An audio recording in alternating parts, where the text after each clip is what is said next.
అకారణంగా అసభ్యంగా చాలా హీనాతిహీనమైన ప్రవర్తనతో ఈరోజు ముఖ్యమంత్రి రేవంత్ రెడ్డి గారు మా ఆడబిడ్డలిద్దరిని నా పాటికి నేను పెద్దగా విమర్శ చేయకుండా పద్ధతిగా వారిని సంబోధిస్తూ ప్రభుత్వానికి సూచనలిస్తూ మాట్లాడుతుంటే మా అక్కలు కూడా కనీసం డిస్టర్బెన్స్ కానీ కనీసం ఒక కామెంట్ కూడా చేయలేదు. కనీసం నన్ను ఏమి ప్రాంప్ట్ కూడా చేయలేదు. మీరు ఇది చెప్పండి అది చెప్పండి అని.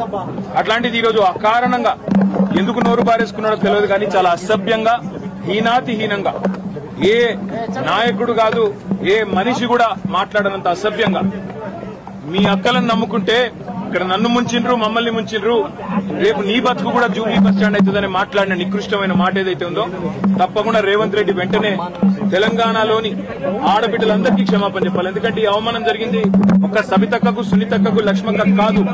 ఈ అవమానం జరిగింది తెలంగాణలోని ఆడబిడ్డలందరికీ. మహిళల్ని నమ్ముకుంటే నట్టేట మునుగుతారన్నట్టు మహిళా తల్లుల్ని నమ్ముకుంటే బతుకు బస్టాండ్ అవుతుందన్నట్టు ముఖ్యమంత్రి మాట్లాడిన మాట ఏదైతే ఉందో నిజంగా కూడా హేయం శోచనీయం. నిజంగా ఒక ముఖ్యమంత్రి స్థాయికి తగని మాట. ఇలా నిజంగా ఈ ముఖ్యమంత్రి అన్ఫిట్ ముఖ్యమంత్రి, ఆ పదవిలో కూర్చోవడానికి తగని ముఖ్యమంత్రి. మహిళల్ని అవమానించి కూడా అప్పుడప్పుడు నోరు జారినా సంస్కారం ఉన్న వాళ్ళు ఏం చేస్తారు? అవసరమైతే నేను వెనక్కి తీసుకుంటున్నాను విచారం వ్యక్తం చేస్తారు. ఇంత అహంకారం ఇంత కండకవరంతో ఈరోజు ఆడబిడ్డల్ని వారిని అవమానించిన ముఖ్యమంత్రికి తప్పకుండా తెలంగాణ ఆడబిడ్డల ఉసురు తాకుతుంది.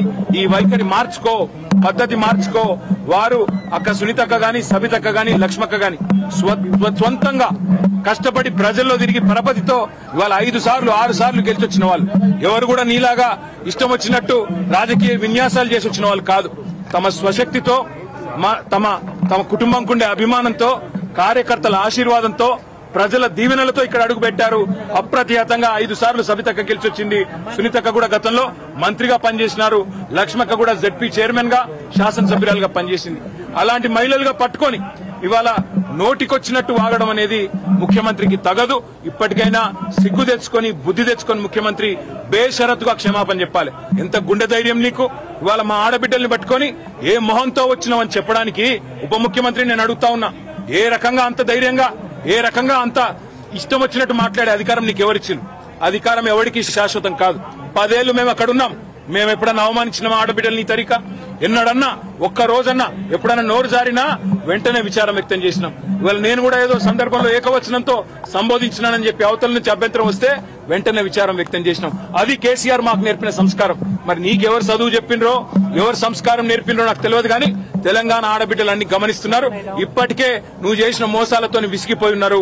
ఇలా మా ఆడబిడ్డలకు జరిగిన అవమానం వాళ్ళిద్దరికి ముగ్గురికి జరిగింది కాదు. ఇది తెలంగాణ ఆడతల్లులకు జరిగిన ఆడబిడ్డలకు జరిగిన అవమానం. వాళ్ళ ఉసురు నీకు ఖచ్చితంగా దాక్తది. సిగ్గు తెచ్చుకో, బుద్ధి తెచ్చుకో, కొద్ది జ్ఞానం తెచ్చుకొని ఇకనైనా క్షమాపణ చెప్పు. చెప్పకపోతే తప్పకుండా దీనికి ఇంత కూడా అనుభవిస్తామని చెప్పి రేవంత్ రెడ్డిని అదేవిధంగా ఉప ముఖ్యమంత్రిని నోటికొచ్చినట్టు వాగడం కాదు. దయచేసి ఇకనైనా సమయంతో వ్యవహరించండి, లేకపోతే ఊరుకోమనే మాట కూడా వారికి విజ్ఞప్తి చేస్తూ